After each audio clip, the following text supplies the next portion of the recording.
De volta ao nosso Redação Novo Tempo, aqui pela sua Rádio e TV Novo Tempo. Estamos aqui com o nosso Redação sem Suzane Lima. Gostaria de ressaltar mais uma vez. Um abraço para você, Suzane. Espero que na semana que vem você esteja de volta. Mas nós estamos aqui desfrutando da presença de Leilane Garcia. Leilane Garcia, conosco salva aqui de palmas. no Pois é. Ai, gente, obrigada. Estou me sentindo honrada de estar aqui no Redação com vocês. Gente, olha, dados recentes mostraram que o Brasil é o quarto país das Américas com o maior número de mortes por acidentes de trânsito. 47 mil pessoas morrem todo ano e 400 mil ficam com algum tipo de sequela.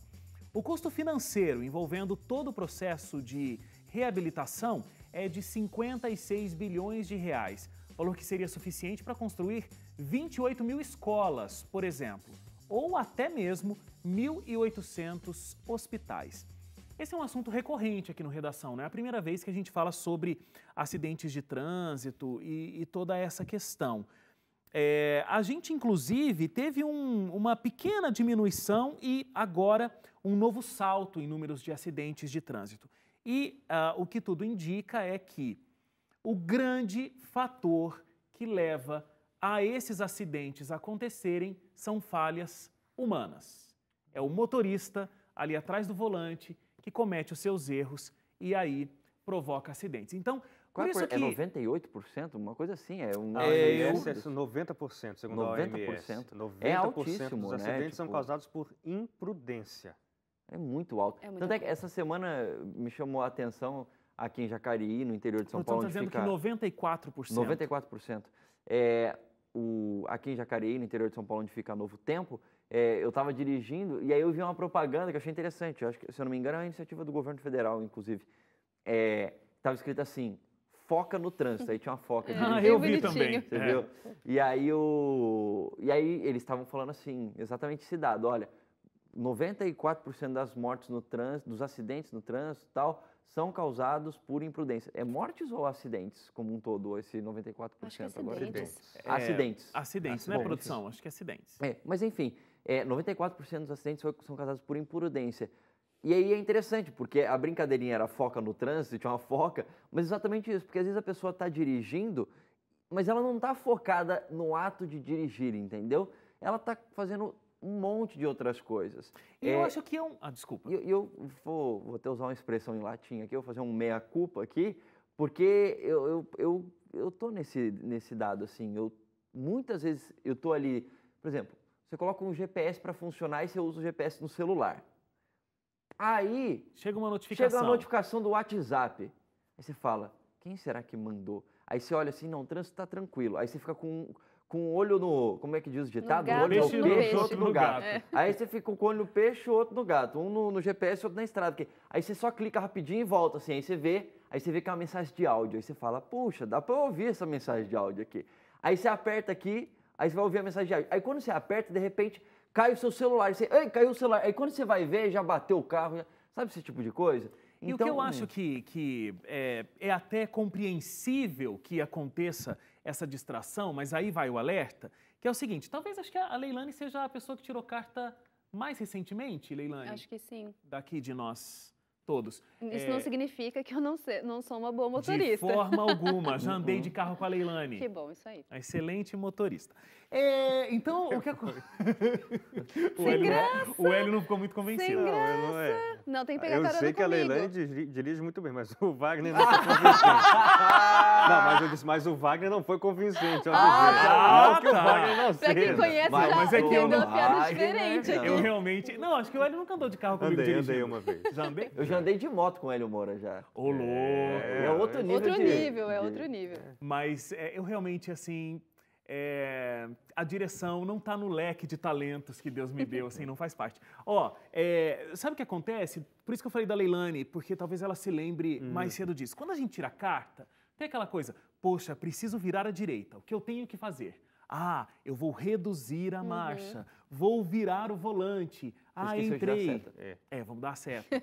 Já recebeu a Perdeu multa. 2 pontos. Já recebeu a multa. Perdeu. E aí, então, tudo que a gente vai fazer, a gente pensa em cada passo que a gente precisa dar. Depois que a gente vira um motorista mais experiente, é Automático. automático. Dá uma seta, como você virar ali, você, pum, tal, já engatou, foi. Mas muita Você gente não dá mais seta. Não. Tipo, a pessoa vira e nem deu a seta. E isso acaba causando Inclusive, acidente. eu tenho a impressão de que os carros hoje estão saindo com esse negócio de seta como item opcional. Porque o que eu vejo motoristas Você deve sofrer muito. virando, de moto é pior ainda. Hoje eu não estou mais com a moto, mas é terrível. Você, de repente, na sua faixa, de repente, alguém invade ali, sem ter sinalizado. Mas o que acontece dessa coisa de você estar muito automático, o carro parece que é uma extensão do seu corpo, É autoconfiança. você tem autoconfiança e a sua cabeça acaba indo para outro lugar. Como você não tem que focar no trânsito, como a campanha, você acaba colocando a sua cabeça em outro lugar. E na hora que você precisa tomar uma atitude rápida, inclusive muitas vezes, passou e acontece um acidente. Eu ia falar que, inclusive, nas aulas de autoescola, eu não sei se hoje ainda tem, mas havia nos livrinhos, né, as definições das 3 razões que fazem um acidente ocorrer, que é a imprudência, a imperícia e a negligência. São coisas diferentes, mas no final resultam em acidentes, né? A imprudência é o camarada que sabe como deveria fazer, mas ele simplesmente não quer fazer. Um exemplo clássico seria o de dar a seta. Muitos acidentes ocorrem porque o camarada resolve entrar à direita sem ter sinalizado antes, ou mudar de faixa sem sinalizar antes. Isso é imprudência. A imperícia, que é aquele motorista ainda em formação, que não deveria ainda estar, por exemplo, trafegando numa área como essa muito agitada, ou na rodovia que exige uma tensão maior, porque as velocidades são maiores, então não tem a perícia necessária para conduzir o veículo, e a negligência, que aí, não sei, é o pior de tudo. A pessoa, por exemplo, que faz um racha, está sendo, não é só imprudente, mas está sendo negligente, está deixando de cumprir regras, assim, sabendo que está errado, sabendo que pode cometer acidentes e faz mesmo assim. E aí a gente tem várias razões para que isso tudo ocorra. Uma delas é a fraqueza da lei diante dessas pessoas. Então você vê alguém que dirige embriagado, enche a cara, pega o volante, mata 3 pessoas. Aí é levado, não foge do flagrante, né? Então, 24 horas depois não é flagrante mais, não é preso em flagrante. Vai lá, depõe na polícia, é fixado uma fiança, ele paga a fiança e pronto, tá de boa. Amanhã ele está dirigindo de novo, embriagado outra vez, matando mais uma pessoa. São várias coisas que precisariam ser revistas. Na verdade, não revistas, mas aplicadas de fato. Eu acho que esse é o grande lance. A gente tem leis, por exemplo, quando saiu essa história da lei seca, também a cadeirinha lá no banco de trás, a gente teve uma diminuição do número de acidentes. Mas aí logo a gente já não tem uma aplicação da lei como poderia ser, e aí você já tem um aumento de novo. A gente tem dados, por exemplo, aqui dos Estados Unidos. A gente tem 6 vezes mais veículos, uma população... Nos Estados Unidos. Nos Estados Unidos. A gente tem uma população 70% maior e uma mortalidade no trânsito de 30 mil pessoas por ano. Menor do que a nossa. Que o nosso né? 46 mil. 46 mil. Então, por quê? Eu acho que Agora, um detalhe que acontece nos Estados Unidos, assim, você está dirigindo, você não deu uma seta, trocou de faixa, automaticamente um carro está atrás de você e te manda parar, né? Você está numa velocidade um pouco mais alta, daqui a pouco surge, parece que brota do chão uma viatura que não está como viatura, mas aí quando ela começa a andar atrás de você, para que você encoste o carro e você vai ser autuado, então começa a disparar a sirene. Então existe uma fiscalização que realmente é muito mais eficaz do que a fiscalização que acontece no Brasil, né? É interessante pensar assim, né? Não quer dizer que não tenha gente correndo, não tenha gente sendo imprudente em países como os Estados Unidos, etc. Mas você tem uma frota de carros muito maiores nos Estados Unidos do que no Brasil e um número de mortes no trânsito menor. E aí eu fico pensando assim, tem pelo menos 3 fatores aí que são muito diferentes.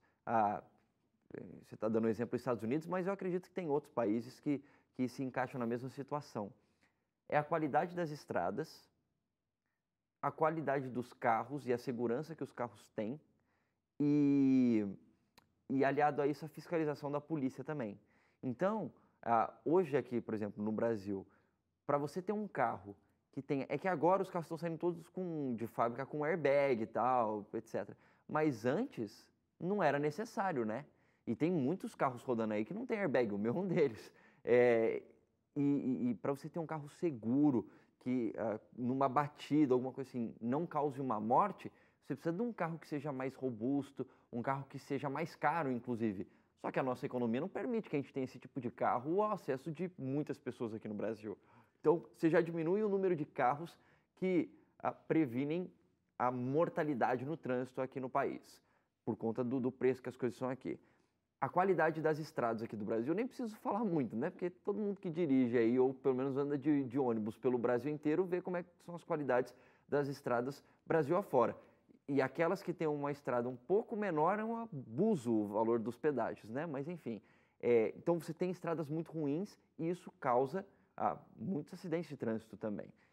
E o terceiro é essa questão da polícia, né? Hoje em dia, a gente usa o radar, o GPS, às vezes o Waze, só para saber onde é que tem radar, para a gente poder correr mais ainda dentro de uma estrada e tudo mais. Se você tem carros policiais disfarçados no meio do trânsito, onde eles podem te multar a qualquer momento, isso faz você ficar muito mais atento, né?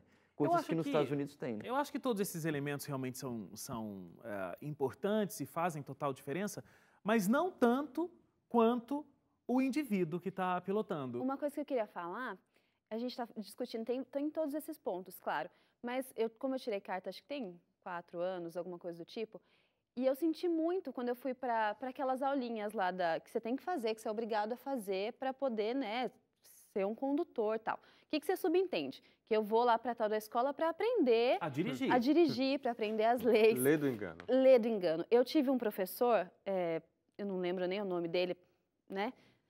E ele falou assim, bom, na primeira aula, vocês estão aqui porque eu vou ensinar vocês a passarem um teste. Ele já falou assim? Ele começou assim, daí eu falei assim, opa, mas como assim? Eu falei assim, professor, mas a gente quer passar no teste, mas a gente não está aqui para aprender também? Eu dei uma de CDF, não sou, mas era uma coisa que precisava ser falada ali. Né? Aí ele falou assim, não, eu estou aqui para ensinar as táticas para vocês responderem as perguntas certas na prova. Eu estou aqui para ensinar vocês decorarem as respostas.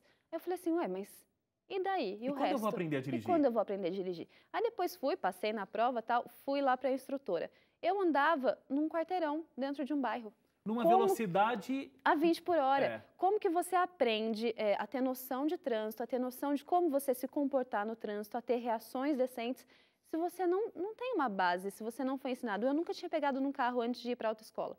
Então, eu não aprendi nada. Eu fui aprender depois no trânsito, levando buzinada, fazendo coisa errada. E você pagou o olho da cara por essas aulas Paguei o olho né? da cara, entendeu? Paguei o olho da cara, gastei meu tempo, investi meu tempo lá. Pra quê? Pra nada. E aí se formam condutores totalmente despreparados. Totalmente despreparados. Eu tava vendo que na Espanha, eles frequentam uma escola 2 anos antes de ir para a aula prática, inclusive, do trânsito. Olha isso, a diferença, a gente frequenta 1 mês e meio. Não dá ideia aqui no Brasil não, Wagner. Por quê? Porque eles já cobram o olho da cara, não ensinam nada, fazendo um negocinho que dura 2, 3 meses e tal. Aí você fala de 2 anos, eu prefiro uma situação, vamos continuar pegando o exemplo dos Estados Unidos, onde você não precisa nem fazer aula, você faz aula opcional, mas se você quiser, teu pai te ensina a dirigir e tudo mais, você não precisa usar o carro da autoescola para tirar a carteira, você usa o seu próprio carro. A única taxa que você tem que pagar é a taxa da prova, que deve ser uns 20 dólares. 25 dólares. Pronto. Acabou. É isso. Você quer aprender? Aí eles até colocam e tal. Mas é que é uma máfia hoje esse negócio de autoescola, tá louco. Uma outra questão que sempre vem à tona quando a gente fala de acidentes de trânsito é a velocidade das rodovias, das vias. Né? Vocês acham que isso realmente faz diferença? Porque tem um exemplo aqui da França.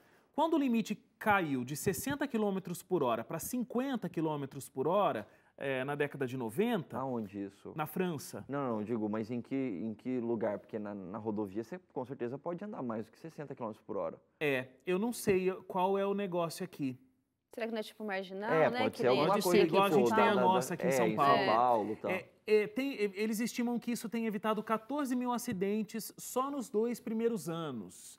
Diminuição de velocidade pode fazer com que a gente viu isso em São Paulo, quando o Haddad reduziu as velocidades na Marginal Tietê, né, na principal, na via de acesso, na Expressa. Pinheiros também. Isso foi evidente. Os dados mostraram uma redução significativa no número de acidentes e no número de acidentes com morte. Depois o Dória. O Dória assumiu e, na verdade, na campanha falou, vou assumir e vou aumentar a velocidade. Aumentou a velocidade. A gente já tem os números registrados agora do mês de abril que mostraram aumento no número de acidentes nas rodovias. É evidente que você corre mais riscos de se envolver no acidente se a sua velocidade é maior. Acidente fatal, inclusive. Só trazendo um pouco mais de números aí mundiais, nos últimos 10 anos, a Espanha reduziu em cerca de 80% os acidentes, os Estados Unidos em 20% e a Bélgica 30%. O que a Espanha fez para reduzir 80% o número de acidentes? É muito grande o número, né? É muita coisa.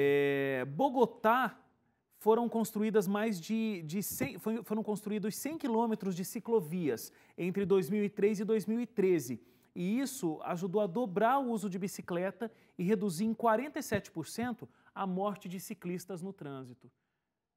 A gente não pensa, né? É claro que não é uma realidade para todo lugar, essa questão das ciclovias e tal. Mas a gente não tem essa cabeça, né, de pensar, não, vamos investir em transportes alternativos. Hoje em dia, o brasileiro, pelo menos na minha visão, ele tem essa questão do status. Por que eu vou andar de bicicleta? Se eu tenho meu carro do ano e tal, eu vou andar de bicicleta, coisa de quem não tem dinheiro. Existe ainda uma barreira para a gente pensar de maneira sustentável. Então, trazer essa realidade aqui para o Brasil, a gente precisava mudar a cabeça da pessoa, tipo, tá, vai ser legal por que ela andar de bicicleta, quais são os benefícios, não só para a vida dela, mas, né, para um contexto todo. Mas, infelizmente, a gente ainda tem esse status do carro, né, que é mais importante. E até o transporte público entra nessa história, Sim. né? Você pega países da Europa, por exemplo, tem um transporte público onde você consegue ir para todos os países e tem até espaço para você carregar a sua bicicleta para ir de um ponto a outro. Aqui você não consegue nem se carregar direito dentro do transporte público. A bicicleta. É muito complicado. Gente, vamos para o intervalo? Na volta, a gente vai receber aqui a pedagoga Keila Veríssimo para discutir a ação de uma escola que oferece serviços extras, como, por exemplo, lavar o uniforme e cozinhar as refeições para que os pais tenham mais tempo com os filhos. E os filhos ficam na escola das 8 da manhã até as 8 da noite. A gente volta discutindo esse assunto logo depois do intervalo. Não saia daí.